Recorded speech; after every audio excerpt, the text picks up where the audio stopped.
3 दिन पहले मैं एक हाईवे पर जा रहा था। रास्ते में एक ओवर ब्रिज पड़ा जिसके नीचे एक छोटी सी चाय की दुकान थी। एक लड़का उस दुकान पर था जो पकौड़ी तल रहा था। मैंने गाड़ी वहीं रोकी और दुकान वाले लड़के से कहा कि चाय और पकौड़ी खिलाओ दोस्त। वो लड़का मुश्किल से 23 या 24 साल का रहा होगा। अच्छे परिवार से भी लग रहा था। मेरे लिए पकौड़ी बनाने लगा। उसने कहा, आपको ऐसी पालक की पकौड़ी खिलाऊंगा कि आप याद रखेंगे भैया। दुकान के बाहर पड़ी बेंच पर मैं और मेरा दोस्त बैठ गए। तभी वहाँ एक छोटा सा लड़का आया जो कि मेरे फ़ोन की स्क्रीन को बड़े ध्यान से देख रहा था, क्योंकि उसने इतनी बड़ी स्क्रीन शायद कभी देखी नहीं थी। मैंने कहा, आओ ठीक से देख लो, तो वो शर्मा गया।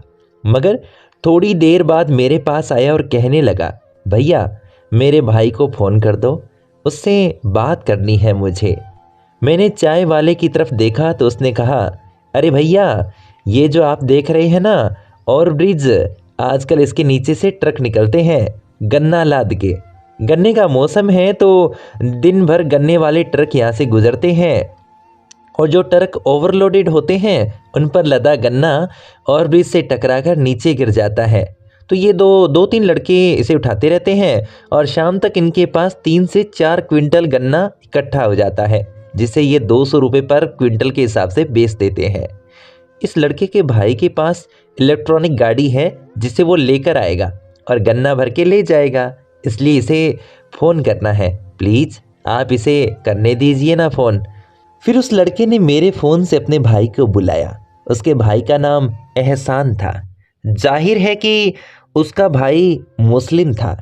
चाय वाला लड़का पंडित था। मैंने उस लड़के से कहा कि मुझे थोड़े से गन्ने दो मेरे बेटे के लिए, और वो दौड़कर लेकर आया। मैंने कहा, काट दो, तो चाय वाले लड़के ने कहा कि मैं काट के बांध दूंगा। अभी भैया आपके लड़के के लिए पहले पकौड़ी बना दूं।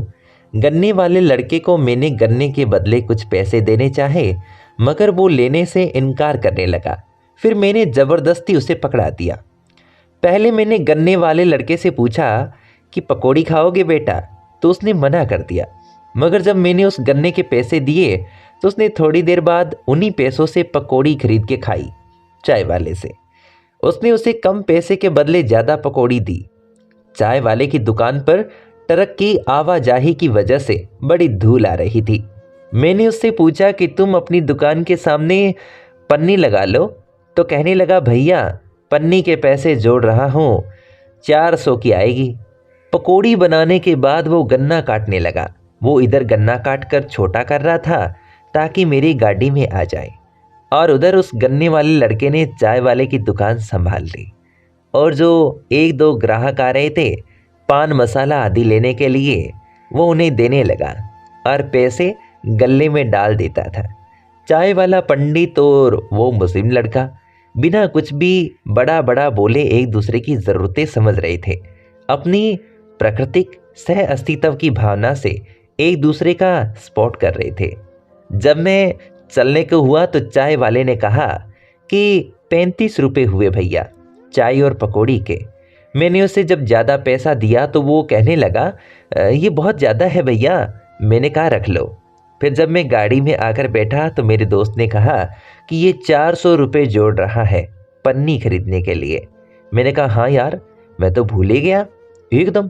फिर मैंने उसे गाड़ी के पास बुलाया और संकुचाते हुए पूछा, क्या तुमको पन्नी के पैसों की ज़रूरत है? उसने कहा, भैया मैं इकट्ठा कर लूँगा। मैंने कहा, मुझसे ले लो दोस्त। कहने लगा कि नहीं। मैंने उससे कहा कि तुमने 2 लोगों को खालिस बेसन में बनी अच्छी पकौड़ी खिलाई और कुल्हड़ में चाय दी। अगर ये मैं किसी अच्छे रेस्टोरेंट में खाता तो कम से कम इसके 500 रुपये देता, इसलिए भीख नहीं है, तुम्हारी पकौड़ी का दाम है शहर के हिसाब से। फिर उसने पैसे ले लिए और हाथ जोड़कर खड़ा हो गया और भावुक हो गया। गन्ने वाला लड़का भी वहीं था। मैंने उसे भी पैसे दिए और कहा कि तुम समझ लो कि तुम्हारा 1 क्विंटल गन्ना मैंने ले लिया। शहर में इतने गन्ने को मैं इतना ही देता बेटा।